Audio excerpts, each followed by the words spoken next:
그러니까 제발 혼자 개똥 잡지 말고 다시 던. 정신 차리고 내 말 좀 들으라고 부탁할게.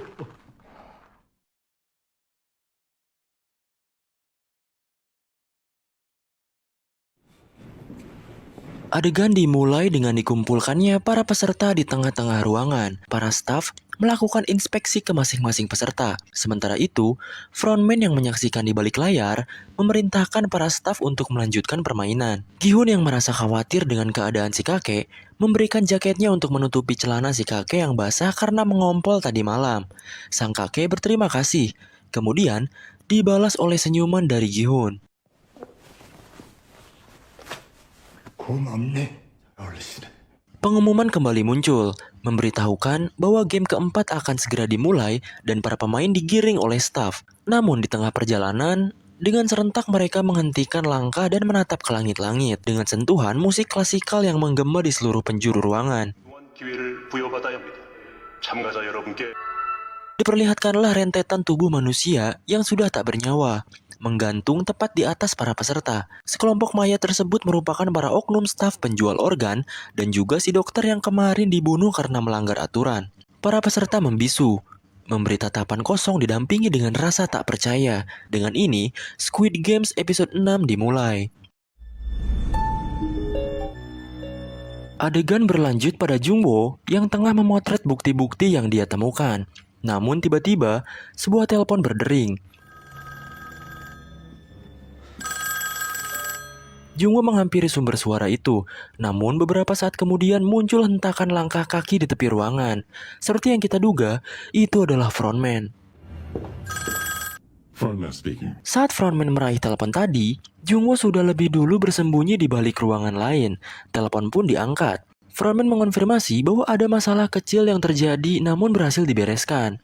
Dia pun meyakinkan orang di seberang telepon agar tak perlu khawatir dan mereka akan memastikan tak ada bekas yang tersisa pada saat para VIP tiba. Setelah mengonfirmasi bahwa game akan dilanjutkan, frontman menutup telepon dan pergi meninggalkan ruangan dan adegan pun berganti.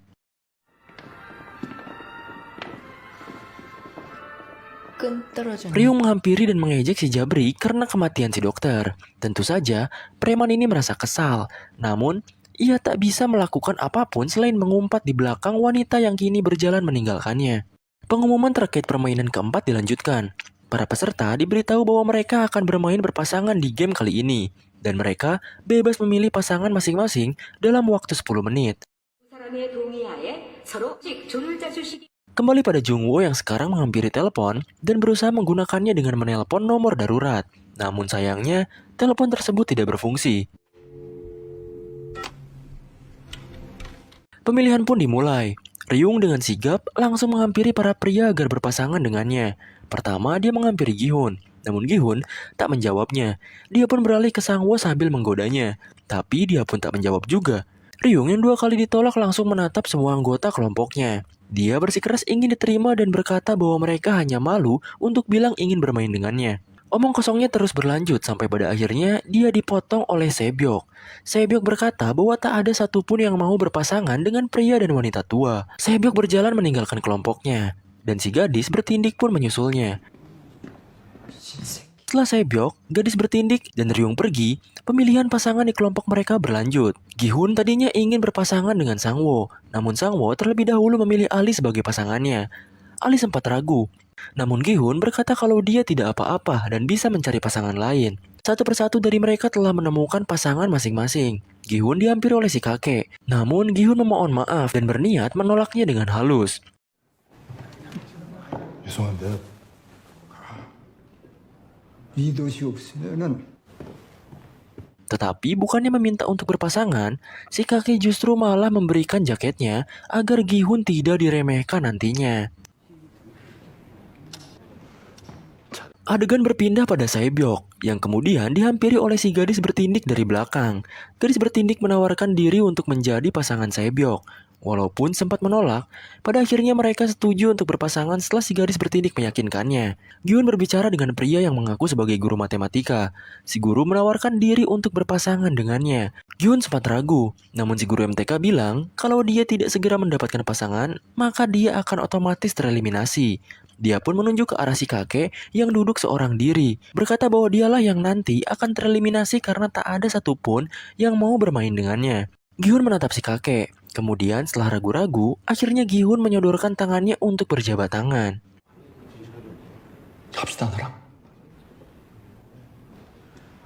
영아님. Tapi bukannya pada si guru MTK, namun pada si kakek yang masih sendiri. Dengan ini, waktu pemilihan pasangan pun selesai, menyisakan Ryung yang belum dapat siapapun. Azab tukang gibah mulut ember emang kayak gini, cok. Gak ada yang mau nemenin kan? Dengan putus asa, dia menghampiri orang-orang yang sudah punya pasangan dan memaksa mereka untuk mengganti pasangannya. Apakah berhasil? Tentu saja tidak, dasar dobleh. Bahkan tanpa tahu malu, dia juga berusaha membujuk pasangan si Jabrik dan menghasutnya dengan mengungkapkan persengkongkolan si Jabrik dan dokter. Tapi tentu saja dia tidak percaya. Ryung berakhir menjadi satu-satunya orang yang tersisa. Dengan perlawanan yang sia-sia, dia pun langsung dibawa oleh para staf keluar dari ruangan tersebut.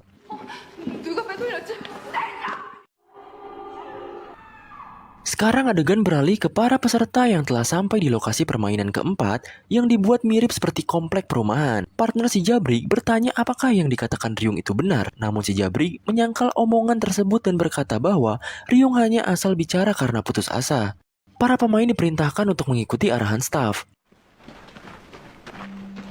Di tengah perjalanan, Sangwoo menyemangati Ali dan meyakinkan bahwa mereka berdua akan keluar dengan selamat dan kembali pada keluarga mereka. Ali tersenyum optimis dan berkata bahwa dia akan menang kalau bermain bersama Sangwoo. Di sisi lain, si kakek yang berjalan dengan Gihun bilang bahwa komplek ini mirip dengan tempat tinggalnya yang dulu. Gihun menimpali, berkata bahwa dia dulu juga pernah tinggal di lingkungan yang sama. Mereka pun sampai di tujuan masing-masing. Kemudian diberikan sebuah kantong kecil yang berisikan 10 biji kelereng. Gihun bertanya apakah si kakek pernah main kelereng. Si kakek menjawab sambil tersenyum, mengaku bahwa dulu dia cukup mahir dalam memainkannya. Gihun tertawa lega dan berkata bahwa dia juga jago main kelereng. Si kakek menawarkan perjanjian kepada Gihun untuk menjadi ganbu, yaitu teman sepermainan yang tidak perhitungan untuk berbagi kelereng dan dakji bersama. 해제해야지. 야. Gihun dan si kakek melakukan janji jari manis sebagai bukti persetujuan mereka. Dengan bersemangat, Gihun mengajak si kakek untuk menyikat semua kelereng di luar sana. 자신의 구슬을 가지고 시합을 벌여 자신의 구슬을 가지고 Pengumuman pun berlanjut. Dikatakan bahwa di game kali ini, mereka harus bersaing dengan pasangan masing-masing menggunakan 10 kelereng yang mereka miliki. Senyum yang terpasang di wajah Gihun memudar. Dihantam kenyataan bahwa orang yang barusan menjalin janji dengannya malah menjadi lawan di permainan kali ini. Para pemain lain saling menatap pasangannya dengan lesu. Tidak siap menerima kenyataan bahwa mereka harus membunuh pasangannya yang mereka percayai. 상대의 구슬 10개를 모두 따 씨발. 형. Dan permainan keempat resmi dimulai. 가자. 이렇게 넋 놓고 있다가 Ali masih terlihat ragu dan enggan memulai permainannya. Namun Sangwoo langsung meyakinkan dan memberitahunya cara untuk bermain. Ali berkata kalau dia tidak pernah main kelereng sebelumnya. Serius, emang orang Pakistan gak main kelereng cuy? Di sisi lain, Saebyok dan gadis bertindik duduk diam di sebuah tangga. Saebyok langsung bertanya permainan apa yang akan mereka mainkan. Namun si gadis tindik malah bertanya apakah Saebyok beneran mata-mata dari Korea Utara. Saebyok langsung menepis pertanyaan tersebut. Kemudian si gadis tindik bilang kalau dia juga tidak tahu apa yang harus dimainkan. 우리 마음대로 정해도 된다며. 오케이. Sementara di sisi Gihun dan si kakek, bukannya mulai bermain, si kakek malah jalan-jalan keliling komplek. Jadi sekarang mending kita pindah ke Sangwoo dan Ali aja. Mereka memutuskan untuk bermain tebak ganjil genap yang ada di balik tangan lawan masing-masing. Pas ditanya, ternyata Ali juga malah tidak tahu apa itu ganjil genap. Tapi setelah diajari akhirnya dia ngerti juga cuy. Game pun dimulai. Ali mendapat giliran pertama dan memilih ganjil sebagai tebakannya. Namun pada saat kamera bergerak, adegan ternyata berganti pada si Jabrik dan juga bawahannya. Ternyata mereka memainkan game yang sama. Dan kali ini bawahan si Jabrik memimpin pertandingan. 뭐야 이 새끼야. 그냥 개새끼가 죽고 싶네. Sifat aslinya muncul. Bawahan tersebut jadi angkuh dan mengejek Om Jabrik karena belum menang sekalipun. Kembali pada Saebyok dan gadis bertindik. Si gadis bertindik bilang agar mereka menyelesaikan permainan dalam satu putaran. Si gadis tindik berkata agar Saebyok tidak usah terburu-buru dan ngobrol dulu. Saling berbagi cerita tentang hal yang tak mau mereka katakan pada orang lain. Dan kemudian, mereka bisa bermain di menit-menit akhir. Sangwoo dan Ali masih bermain. Namun kali ini, Sangwoo merasa frustasi karena terus-terusan kalah dan kelerengnya sisa sedikit. Ali memohon pada staf untuk mengganti lawan. Namun Sangwoo langsung memotong Ali dengan sedikit emosi. Kembali pada Gi-hun, dia mengadu pada staf, berkata bahwa si kakek sudah terkena demensia dan tidak waras karena malah terus jalan-jalan dan mengabaikannya. Staf tersebut tidak menjawab. Pada akhirnya, Gi-hun mulai emosi dan mendorong si kakek ke tembok.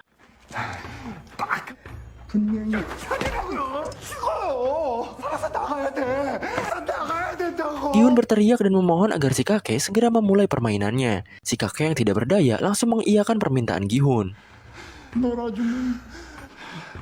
Di sisi Bang Jabrik, sekarang dia terlihat frustasi karena terus-terusan kalah oleh bawahannya.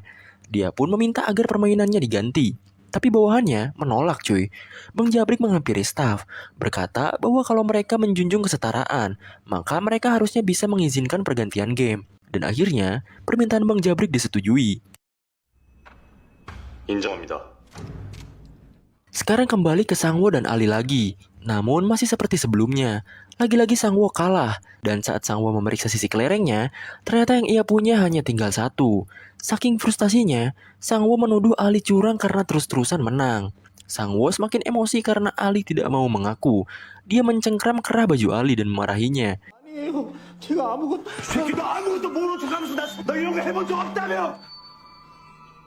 Namun saat Sangwoo masih berteriak, kepalanya ditodong pistol oleh staf. 내려온 거야?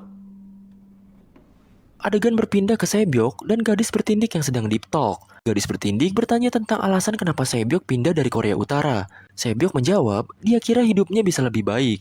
Namun saat ditanya, apakah hidupnya sekarang sudah lebih baik, Sae-byok membisu. Gadis tindik menanyakan tentang keluarganya. Dan Sae-byok bilang bahwa hanya ada adiknya yang sekarang di panti asuhan.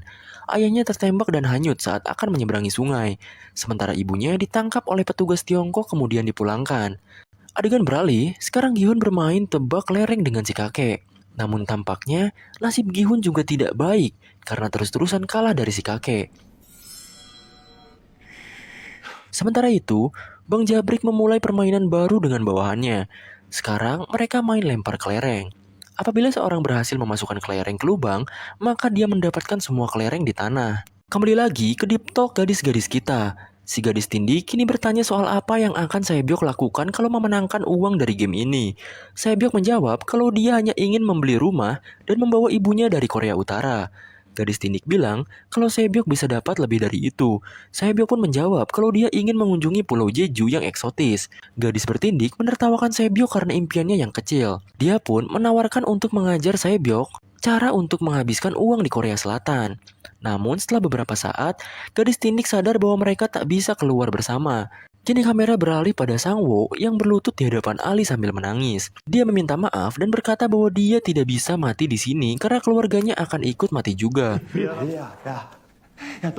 너도 내 덕분에 여기까지 와가지만 해도 같이 여기서 나가기로 약속했잖아. 야, 그러니까 Ali juga menangis dan meminta maaf karena dia juga punya keluarga. Karena putus asa, akhirnya Sangwoo membujuk dan menawarkan Ali untuk bekerja sama lagi. Ali yang masih menangis pun berkata, "Apa rencanamu?" 내 말 한 번만 믿고 도와줘. 어떻게 할 건데? Sekarang kembali pada Gi-hun yang semakin frustasi. Lagi-lagi dia kalah cuy. Staf yang mengawasi berjalan mendekati Gi-hun dan mulai mengambil pistolnya. Tapi Gi-hun dengan panik langsung mengaku kalau dia masih punya satu kelereng yang tersisa. Permainan lempar kelereng antara Bang Jabrik dan bawahannya masih berjalan. Namun kali ini, akhirnya Bang Jabrik berhasil menang dan mengambil kelereng yang ada di tanah.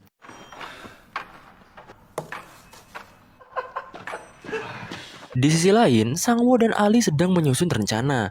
Sangwoo berkata bahwa apabila ada tim yang terus-terusan seimbang sampai waktunya habis, tidak mungkin langsung dieliminasi. Dan bisa saja, dipertandingkan kembali dengan sistem tim versus tim. Sesaat kemudian, tembakan pertama terjadi di dekat mereka. 우리 둘 다 같이 나갈 수 있어. Sangwoo pun bertanya, apakah Ali mau melihatnya seperti itu juga? 2번 탈락.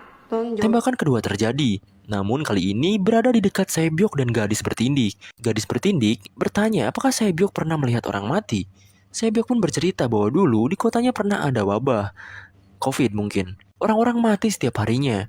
Mayat-mayat dikumpulkan oleh para tentara kemudian dibakar. Nenek, kakek, dan juga kakak Sae-byok merupakan salah satunya. Sekarang giliran gadis bertindik yang ditanya.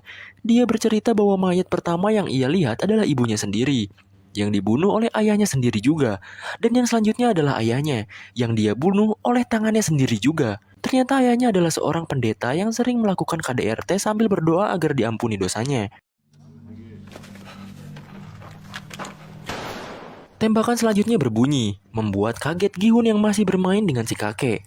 Ironisnya, setelah dia mengganti jawabannya karena ragu, tebakannya malah salah. 잠깐만요. Gi-hun langsung terdiam karena semua kelerengnya sudah habis. Tapi tiba-tiba, si kakek bertanya kembali apa tebakan Gi-hun tadi. Rupanya si kakek masih linglung dan lupa. Melihat kesempatan ini, Gi-hun dengan ragu-ragu mengubah jawabannya. Si kakek pun menerima hasil tersebut. 방금 내가 쳤네.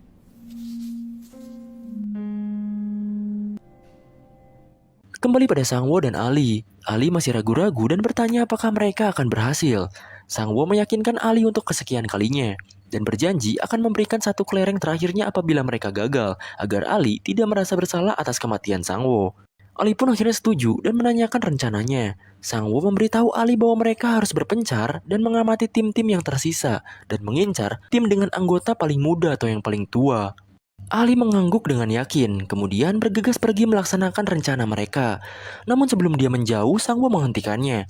Sangwo berkata akan tidak aman kalau dia membawa kantongnya seperti itu. Dia pun menawarkan untuk mengamankan kantong tersebut. Ali percaya pada Sangwo.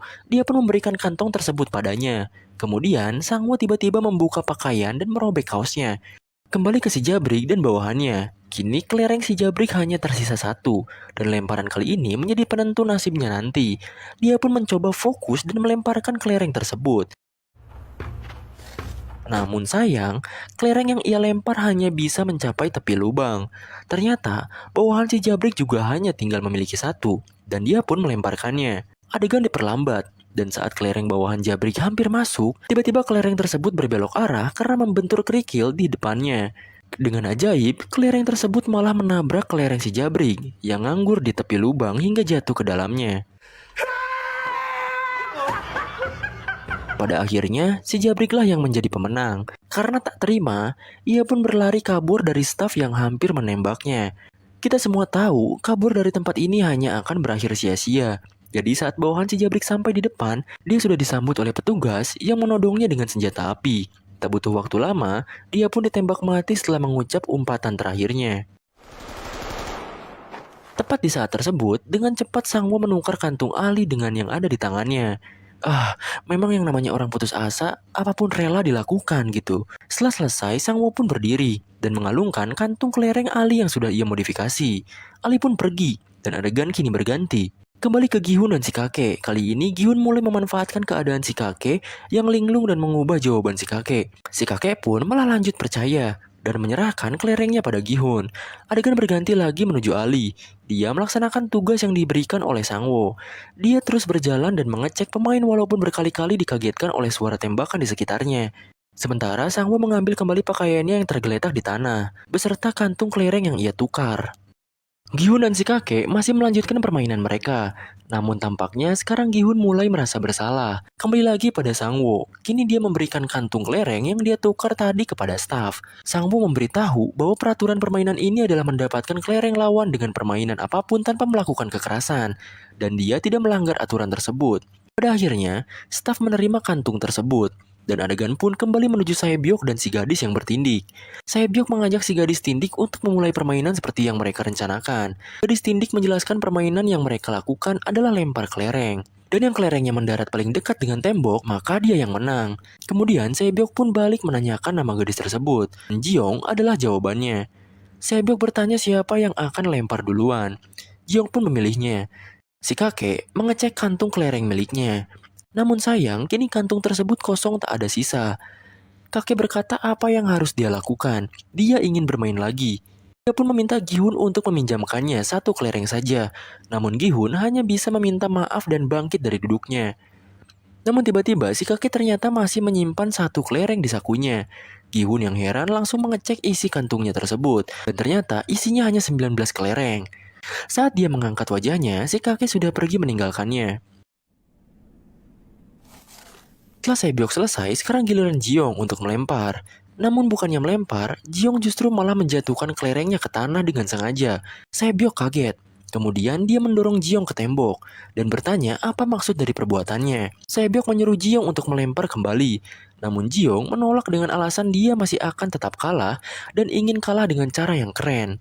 Namun Jiong tetap menolak, berkata bahwa dia sudah tak punya apapun lagi. Berbeda dengan Sebyok yang mempunyai keluarga sebagai alasan untuk keluar dari game ini. Jiong terus memikirkan apa yang mau dia lakukan setelah keluar. Namun dia sama sekali tak mendapatkan jawabannya. Jiong meminta Sebyok untuk keluar dari tempat ini hidup-hidup. Lalu bertemu ibunya, menjemput adiknya, dan pergi ke Pulau Jeju. Sebyok membisu, air mata mengalir di pipinya. Di sisi lain, Ali kembali lagi ke tempatnya, dan Sangwo berkumpul. Dia memanggil-manggil Sangwo, namun panggilan tersebut tak kunjung terjawab. Sangwo yang sudah menang, kini berjalan menuju pintu keluar. Ia mendengar teriakan Ali, namun dia enggan untuk kembali.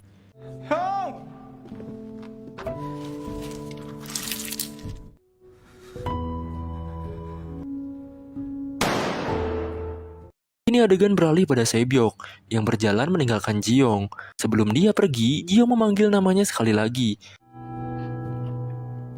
고마워. Gi-hun masih mengejar si kakek, membujuknya untuk kembali bermain. Namun si kakek malah masuk ke gerbang rumah yang dia akui sebagai rumah lamanya. Dia terus bercerita dan mengabaikan Gi-hun. Hingga pada akhirnya Gi-hun pun kehabisan kesabaran, mencengkram pundak si kakek dan berteriak lagi, menyuruhnya untuk segera sadar dan mendengarkannya. Namun setelah itu, si kakek masih larut dalam ceritanya.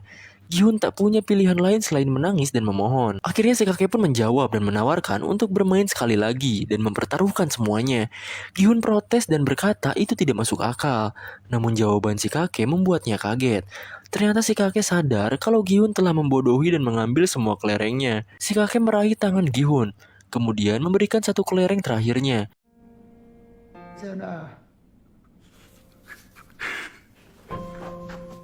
Gi-hun pun berjalan keluar. Kemudian si kakek bilang bahwa sekarang dia mengingat namanya, yaitu Oh Il-nam. Staf pun masuk, menodongkan pistolnya pada kepala si kakek tua. Gi-hun dengan hati yang remuk masih melanjutkan langkahnya, berjalan melewati jasad mereka yang gugur tergeletak di permainan kali ini. Dan episode ke-6 pun selesai. Perjalanan mereka untuk mencapai kemenangan tetap berlanjut. Orang-orang yang mereka percaya telah gugur satu demi satu. Pengkhianatan, kecurangan, kebohongan dilakukan demi bertahan hidup. Apa yang akan terjadi setelah permainan hidup dan mati ini selesai?